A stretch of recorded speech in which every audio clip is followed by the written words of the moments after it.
इस वर्ष का प्रसंग भी भक्तिवती सरला जी ने सुना था, मुझसे टेलीफोन पर बताया था कि कृपा और पुरुषार्थ को केंद्र बना करके कथा कही जाए।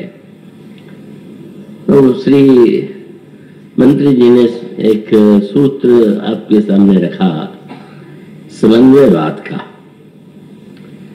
तो यूं अगर विचार करके देखें तो समन्वयवाद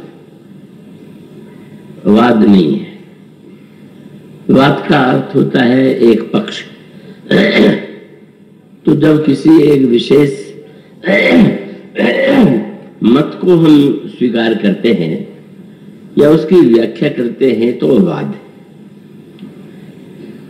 इस दृष्टि से यदि विचार करके देखें तो समन्वयवाद इसलिए नहीं है कि उसमें किसी एक मत का खंडन और दूसरे का मंडन नहीं होता।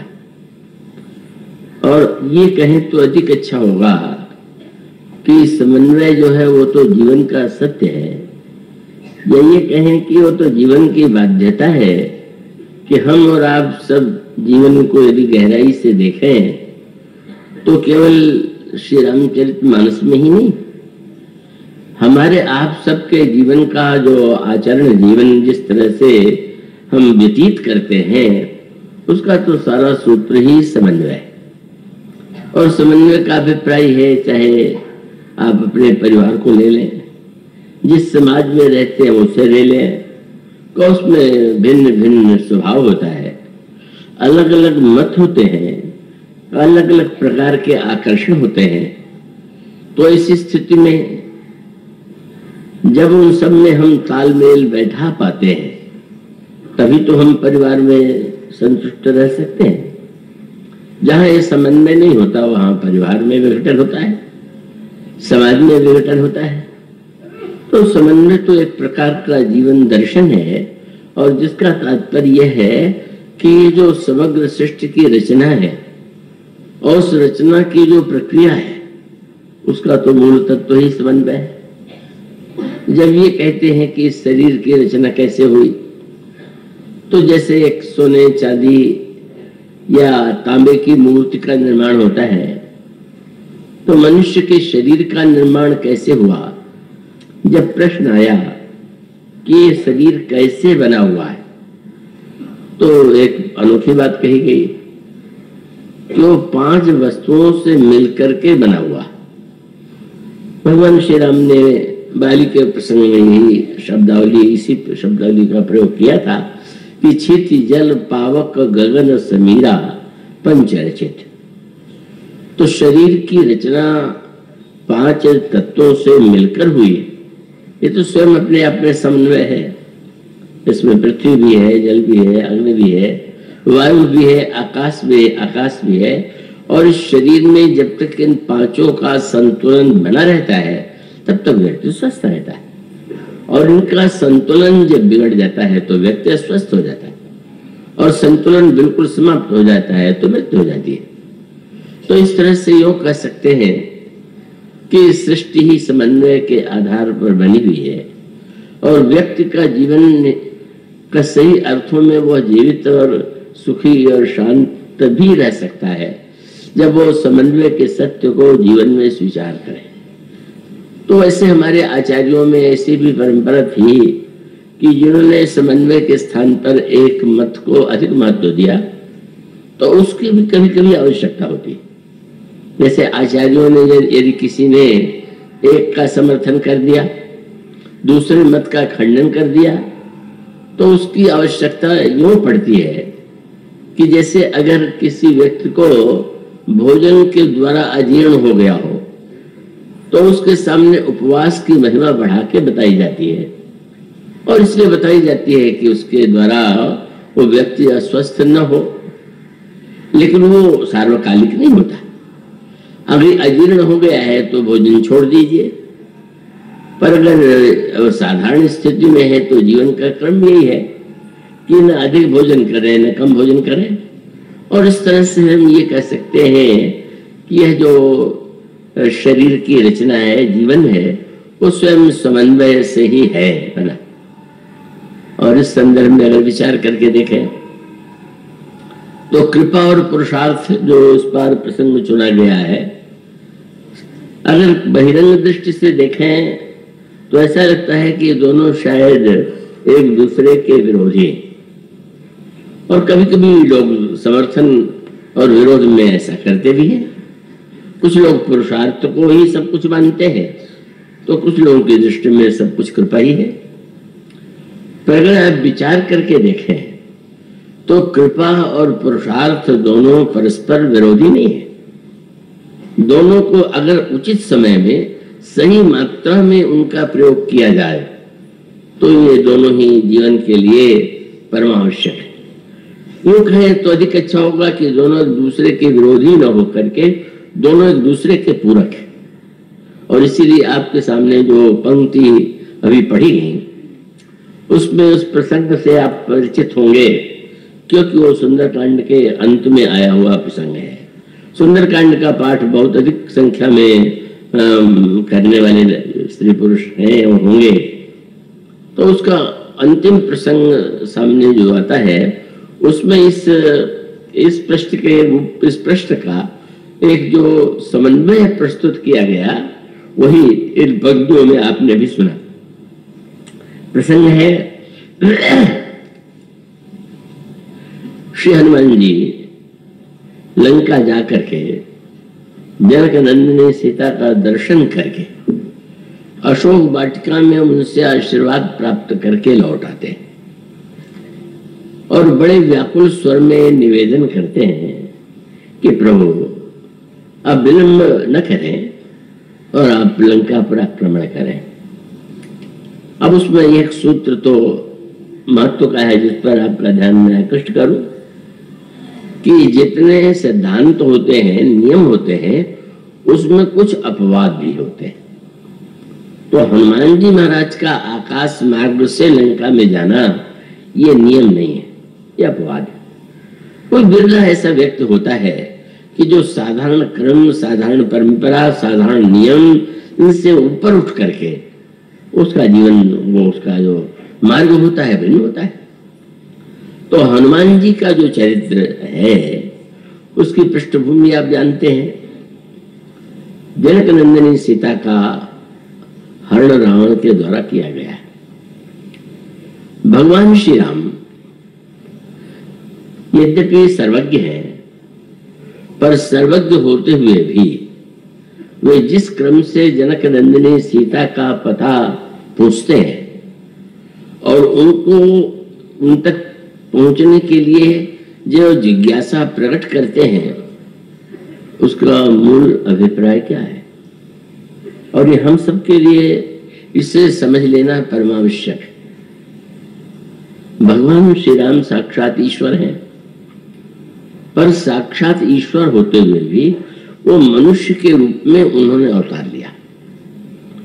और मनुष्य के रूप में जब वे अवतार लेते हैं तो मनुष्य के जीवन के लिए जिस पद्धति की आवश्यकता है, जिस तरह से मनुष्य को अपने जीवन की समस्याओं का समाधान ढूंढना चाहिए, प्रभु अपने चरित्र के द्वारा भी वही दृष्टांत हम सबके सामने रखते हैं। और इसलिए आप पूरे रामचरितमानस में एक सूत्र पाएंगे। और यही जो सत्संग की इतनी महिमा गाई गई उसकी बात समझ में आने योग्य है। और वो ये है, आप चाहे बालकांड में, अयोध्या कांड में, आरण्य कांड में सर्वत्र एक सूत्र पाएंगे कि भगवान श्री राम के सामने जब भी कोई समस्या या प्रश्न या दृश्य होता है तो भगवान राम उस विषय में किसी न किसी संत से, महात्मा से, महापुरुष से जिज्ञासा अवश्य करते हैं। प्रारंभ में ही आप देखते हैं जब प्रभु महर्षि विश्वामित्र के साथ जा रहे थे जनकपुर की ओर, तो एक आश्रम ऐसा था कि जो जनशून्य था। कोई मनुष्य नहीं, कोई स्त्री नहीं, कोई पुरुष नहीं, यहां तक कि पशु और पक्षी भी नहीं। भगवान श्री राम सर्वज्ञ हैं, तो सर्वज्ञ होने के नाते वे जानते हैं कि आश्रम किसका है और ये दृश्य क्यों है। पर आप सूत्र पाएंगे।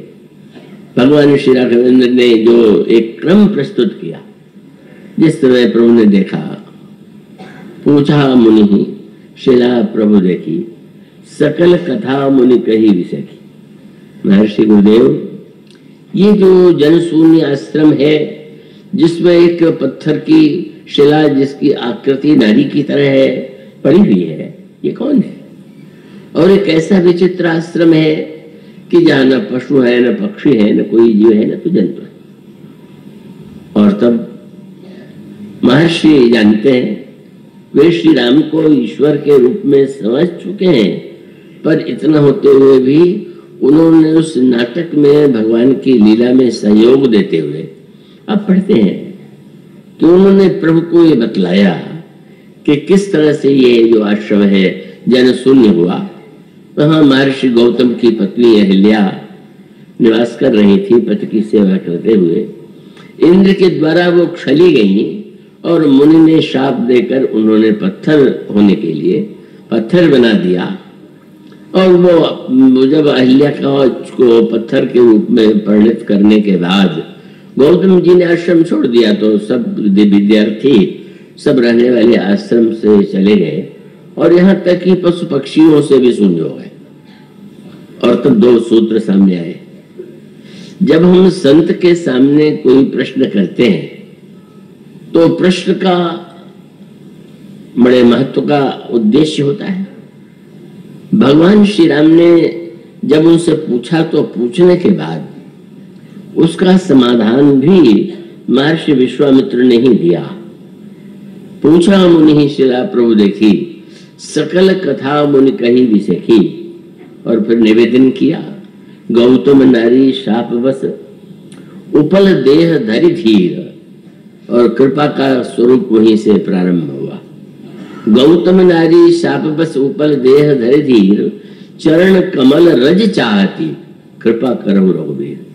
रामभद्र, ये जो शिला है इसको चैतन्य करने के लिए तुम्हें अपनी चरण धूल से इसका स्पर्श कराना होगा और तुम्हारी कृपा के द्वारा ही उसका उद्धार होगा।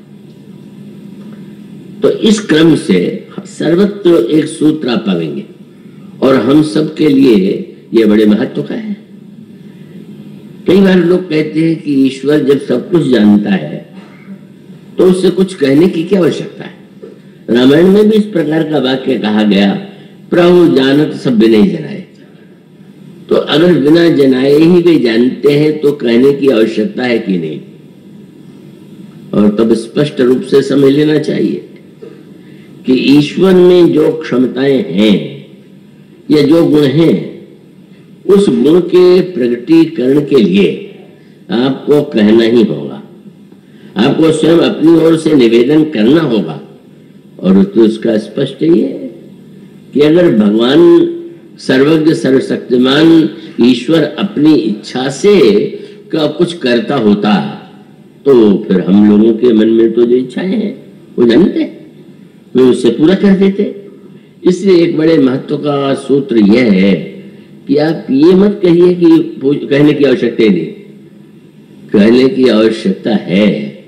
और उस कहने की आवश्यकता को भगवान राम मानो यह बताना चाहते हैं कि जब हमारे सामने कोई प्रश्न हो तो हमें किसी संत के द्वारा, किसी महापुरुष के द्वारा सत्संग के माध्यम से वो क्या समस्या है और उसका समाधान क्या है ये जानना चाहिए। तो अब स्पष्ट है कि महर्षि ने समाधान दिया और भगवान राम ने समाधान किया। और ये क्रम पूरे मानस में आप आदि से अंत तक देखते ही जाएंगे। अगर भगवान श्री राघवेंद्र मन की ओर जा रहे हैं तो महर्षि भरद्वाज का आश्रम जहां कुंभ होने वाला है, उस पवित्र भूमि में महर्षि भरद्वाज के सामने यह निवेदन करते हुए दिखाई देते हैं, कहो नाथ हम के मर जाए, आप कृपा करके बताइए कि मैं किस मार्ग से जाऊं। और जब यात्रा का क्रम आगे बढ़ता है तो आगे बढ़ने पर भगवान श्री राघवेंद्र महर्षि वाल्मीकि के आश्रम में जाते हैं और महर्षि वाल्मीकि से जिज्ञासा करते हुए दिखाई देते हैं कि अस जिए जाने कही सोठाऊं, सिय सौमित्र सहित जहां जाऊं। आप कृपा करके वो स्थान बताइए कि जहां मैं सीता जी और लक्ष्मण जी के साथ निवास करूं। और उस क्रम को आगे बढ़ाते हुए फिर आप पाते हैं जब वे चित्रकूट से आगे की ओर प्रस्थान करते हैं, महर्षि अत्रि के आश्रम से विदा लेते हैं, तो दंडकारण्य के क्रम में महर्षि अगस्त्य के आश्रम में जाते हैं। और फिर आप जिज्ञासु के रूप में भगवान राम का एक चित्र पाते हैं। भगवान श्री राम महर्षि अगस्त्य से कहते हैं, अब सो मंत्र देव मुनि मोही, जय प्रकार मारो मुनिद्रोही। रावण के वध के लिए क्या उचित उपाय होगा, आप बताइए। ये जो भगवान राम की जिज्ञासा है हमें आपको प्रेरित करती है कि आप जिज्ञासु बनिए। आपके मन में प्रश्न उठना चाहिए और प्रश्न उठने के बाद उसका समाधान ढूंढना चाहिए। और समाधान पाने का सर्वश्रेष्ठ उपाय है सत्संग। और इस क्रम को आप फिर उसकी पराकाष्ठा पर तब पाएंगे जब भगवान राम आरण्य कांड में जनक नंदिनी सीता का हरण रावण के द्वारा किया गया। अब उसकी पृष्ठभूमि तो यह है कि वो भगवान राम की एक संकल्प होने वाली लीला थी। लेकिन उसके बाद जब सीता जी के वियोग में व्याकुल होकर के भगवान राम सर्वत्र चारों ओर लता वृक्षों से पशु पक्षियों से सीता जी का पता पूछते हैं, विलाप करते हैं, और अंत में फिर वो दृश्य आता है जब भगवान राम शबरी जी के आश्रम में जाते हैं। और एक अनोखी बात है, शबरी एक ऐसी पात्र है कि जिन्होंने श्री राम और श्री लक्ष्मण को तो देखा पर सीता जी को उन्होंने नहीं देखा, क्योंकि श्री राम जब शबरी जी के आश्रम में गए तो सीता जी का हरण हो चुका था, सीता जी के साथ नहीं थी। कैसी विचित्र बात है, उसके पहले ही गिरिराज से भगवान की भेंट हुई थी। और गिरिराज जी वह पात्र हैं कि जिन्होंने सीता जी का हरण होते देखा था, रावण को चुनौती दी थी, रावण से युद्ध किया था और उस युद्ध में उनके पंख कटे थे। और उन्होंने ये सारा समाचार जो है प्रभु को सुना दिया था। पर क्या ये विचित्र नहीं लगता है कि अगर एक ऐसे प्रत्यक्षदर्शी के द्वारा ये सारा समाचार मिल चुका था तो भगवान राम शबरी जी से, जी शबरी ने सीता जी को देखा ही नहीं, उस शबरी जी से भगवान राम जो प्रश्न करते हैं वही स्पष्ट हो जाता है कि ये प्रश्न केवल साधारण प्रश्न नहीं है। इन प्रश्नों के पीछे कुछ निहित उद्देश्य है। और तब आप वो पंक्ति पाते हैं जब शबरी जी के सामने नवधा भक्त का वर्णन करने के बाद भगवान श्री राम कहते हैं कि जनक सुता कह सुधि भामिनी, जानहु कहो कुंजर गामिनी, करिवर गामिनी। एक करिवर गामिनी शबरी जी, क्या आप जनक नंदिनी सीता की सुधि जानती हैं? और यदि सुधि जानती हैं तो उनका हरण हो गया है, और हरण होने के बाद मैं उन्हें खोजता फिर रहा हूं, उन्हें पाने का क्या उपाय? सभी महात्माओं ने श्री राम से यही कहा था कि आप सब कुछ जानते हुए भी पूछते हैं। लेकिन भगवान श्री राम ने तो सर्वदा निश्चित रूप से प्रश्न किया ही। और शबरी जी से भी शबरी जी ने भी कहा कि आप मुझसे पूछते हैं तो ये तो क्या कहूं, तुम फिर भी है, अब आपने प्रश्न किया है तो मैं ये कहना चाहूंगी कि आप यहाँ से पंपा सर की ओर प्रस्थान कीजिए। और पंपा सर के उस यात्रा में आपके बाद में सुग्रीव से मित्रता होगी और आगे कैसे क्या होना है वो उसमें उसके बाद आप निश्चय कर पाएंगे। और भगवान श्री राम ने ठीक उन्होंने कहा, पंपा सरहि जाऊ रघुराई तह होई सुग्रीव मिताई। और आप पढ़ते हैं भगवान श्री राम ने शबरी जी की इस आज्ञा को कहिए या उनके द्वारा संकेत को कहिए वो यात्रा किया। और सुग्रीव के चरित्र के कमियों की ओर जब लक्ष्मण जी की दृष्टि गई तो प्रभु से उन्होंने कहा कि क्या सुग्रीव जी इस योग्य हैं कि आप उन्हें अपना मित्र बनावें? तो भगवान राम ने कहा कि लक्ष्मण तुम क्या शबरी जी की बात भूल गए? शबरी जी ने मुझसे ये कहा है कि ताऊ हुई सुग्रीव मिताई, आपकी सुग्रीव से मित्रता होगी। और शबरी जैसे भक्त ने अगर सुग्रीव को एक मित्र बनने योग्य माना तो मैं कैसे अस्वीकार कर सकता हूं। इस यात्रा क्रम में अब इसकी व्याख्या तो अनेक रूपों में की जा सकती है, की गई है, और इसे और भी स्पष्ट करने की इस बार चेष्टा की जाएगी कि सीता जी का हरण और उसके पश्चात भी फिर सीता जी का पता लगाने का महान समारंभ, जिसमें सारे बंदरों को आदेश दिया गया क्यों सीता जी का पता लगाने कहा है, और वो स्वामी जी को सफाई देनी पड़ी, ये क्या हो रहा है। गिरिराज जी से सुन चुके सबसे, गोस्वामी जी ने एक वाक्य लिख दिया, क्या बोले, यद्यपि प्रभु जानत सब बाता, पर राजनीति राखा तो सुरता था। से शब्द से लोग घबराते हैं, पर वो राजनीति शब्द को यहाँ गोस्वामी जी ने नीति नहीं राजनीति कह दिया। तो राजनीति की दृष्टि से उन्होंने ऐसा कार्य किया। और उस संदर्भ में फिर सारे बंदर बहुत कठिन परिश्रम करते हैं, दसों दिशाओं में जाते हैं, और प्रभु के उस कार्य को संपन्न हनुमान जी महाराज ने किया। और प्रभु ने वो कार्य अकेले में चुपचाप हनुमान जी के कान में कह भी दिया था। अपनी मुद्रिका देकर के उन्होंने कहा था कि तुम सीता जी को मेरा संदेश सुनाना, मेरे विरह और मेरे बल का वर्णन करना, और उसके बाद तुम यहां चले आना। अब ये सारे बंद पढ़ के क्या लगता है, यही लगने लगता है कि ये क्या है, जो कार्य इतनी सरलता से हो सकता है या हो जाना चाहिए, उसको इतना महत्व देना, इतना विस्तार देना, क्या अद्भुत नहीं लगता है, अटपटा नहीं लगता है।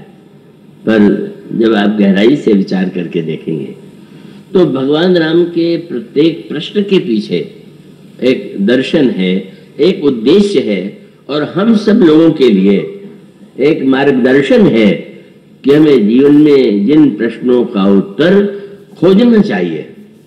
और उस संदर्भ में आपको महाभारत की याद अवश्य आनी चाहिए।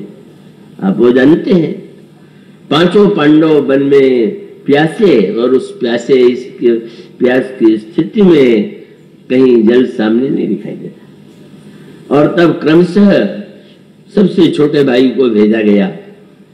जब वे गए तो दूर एक सरोवर है, और उस सरोवर में बहुत शीतल और साफ जल दिखाई दे रहा है। पर जब सहदेव उसको जल लेने के लिए चले और ये सोचने लगे कि थोड़ा जल पी करके अपनी प्यास मिटा लें, तो उस समय वहां एक यक्ष है, और वो यक्ष कहता है कि तुम जल पीने की भूल मत करो, मेरे प्रश्न का उत्तर तुम दे लो और देने के बाद जल पीना, और मेरे प्रश्न का उत्तर दिए बिना जल पियोगे तो तुम्हारी मृत्यु हो जाएगी।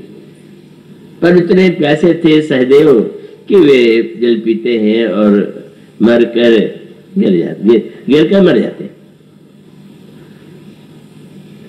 उसके बाद दूसरा भाई नकुल, या नकुल सहदेव में पहले नकुल या दूसरे नकुल, सहदेव पहले, यक्ष ने कहा कि तुम देख रहे हो, मेरे प्रश्न का उत्तर दिए बिना जल पीने से क्या होता है, तुम वो भूल मत दोहराओ, मेरे प्रश्न का उत्तर दो। इतने प्यासे थे, नहीं तुम्हारे प्रश्न की बात हम कह रहे हैं कि हम अपनी प्यास मिटावे। जल पिया और वो भी मर के गिरे। भीम आए, अर्जुन आया, और सबने वही भूल की और सब मर के गिर पड़े, गिर कर मर गए। और अंत में युधिष्ठिर आए क्योंकि बड़ा विलंब हुआ, कोई भाई लौटे नहीं। और तब वहां पर उस यक्ष ने युधिष्ठिर जी से कहा कि मेरे प्रश्न का उत्तर दिए बिना जल पीने की भूल जिन्होंने किया तुम्हारे भाइयों ने, तुम उनकी दशा देख रहे हो, और मेरे प्रश्न का उत्तर दिए बिना अगर तुमने जल पीने की भूल की तो यही परिणाम होगा।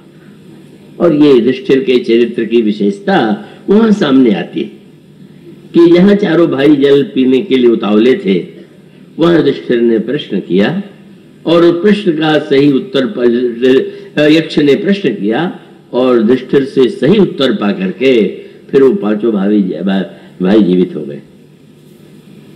ये एक बड़े महत्व का प्रश्न है। प्यास की कथा रामायण में भी है और प्यास की कथा महाभारत में भी है, क्योंकि संसार में सभी लोग प्यास हैं। शरीर की प्यास तो प्रत्येक व्यक्ति में होती है, पर मनुष्य की प्यास और अधिक। मनुष्य की प्यास केवल उन्हीं वस्तुओं से नहीं बुझती जिनसे पशु पक्षियों की बुझा करती है, और तब मनुष्य के मन की प्यास, बुद्ध की भूख एक प्रश्न है। और मनुष्य सही वही है कि इसमें मन में प्यास हो और बुद्धि में भूख हो। और इस यात्रा क्रम में भी आप जानते हैं, रामायण में दो दृश्य आते हैं। एक व्यक्ति को प्यास लगी और ऐसे स्थान पर चला गया कि जिसका परिणाम राक्षस बनने के रूप में आया। प्रताप भानु जब वो मृग के पीछे भागा, भटक गया, तो खोजत व्याकुल सरित सर जल बिनु भयउ अचेत, प्यास के मारे बेचारा बेचैन हुआ। और तब वो एक कपट मुनि मिला और उसका परिणाम आप रामायण में बार बार सुन चुके हैं, पढ़ते हैं।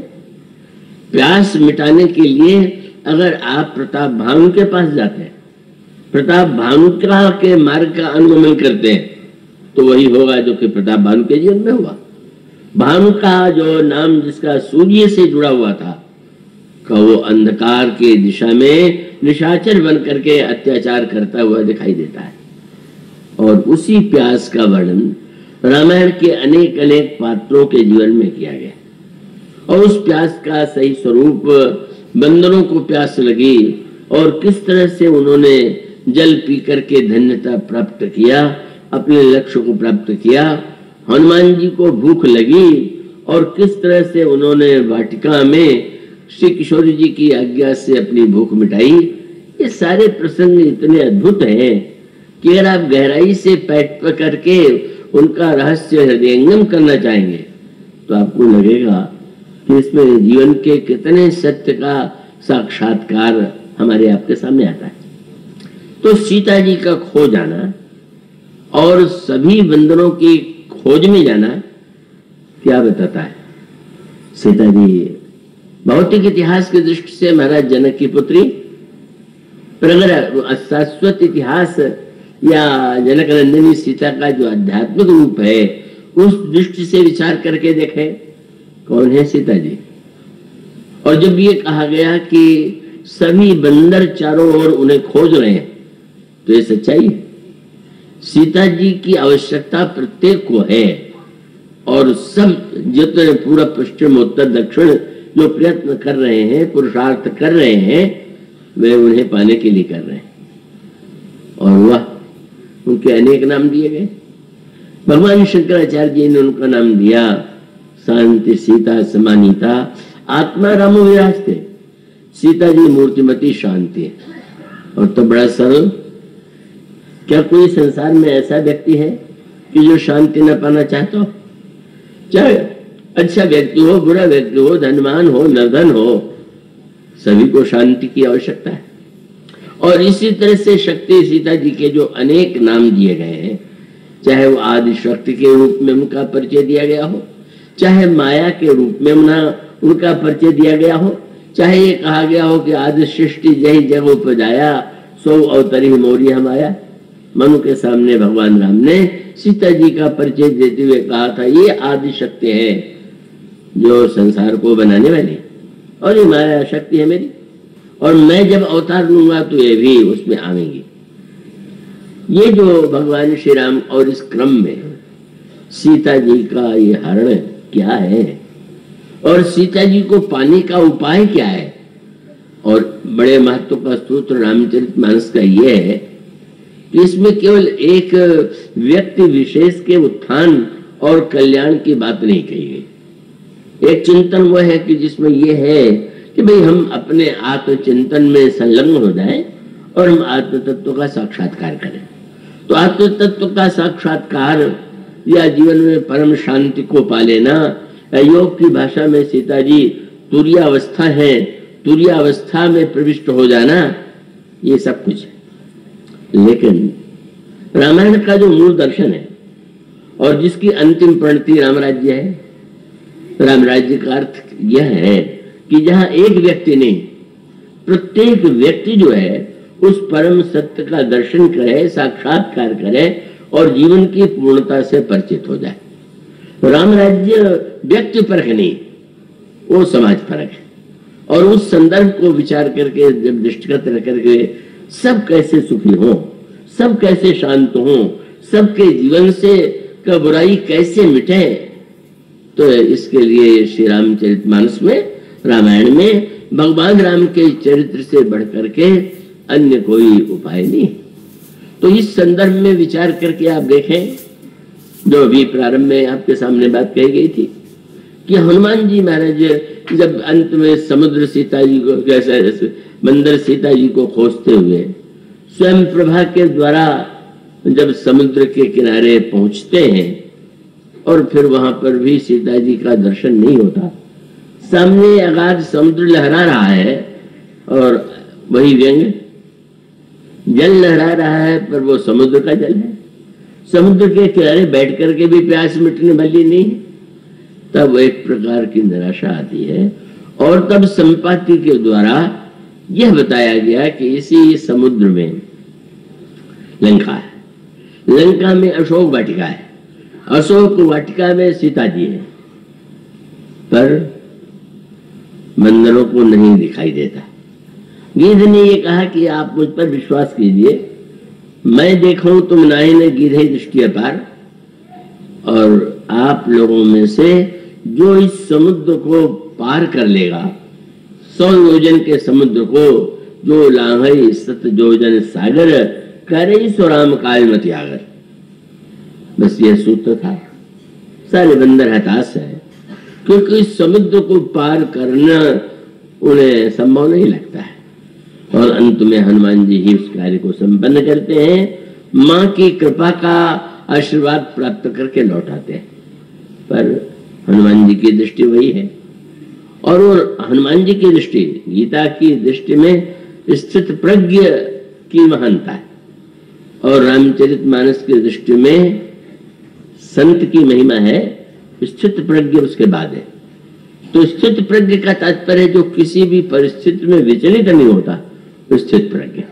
और संत माने जो सदा दूसरों के दुख को देख करके विचलित होता रहता है और लोगों का दुख मिटाने के लिए व्यग्र होता है, उसको हम कहेंगे वो संत है।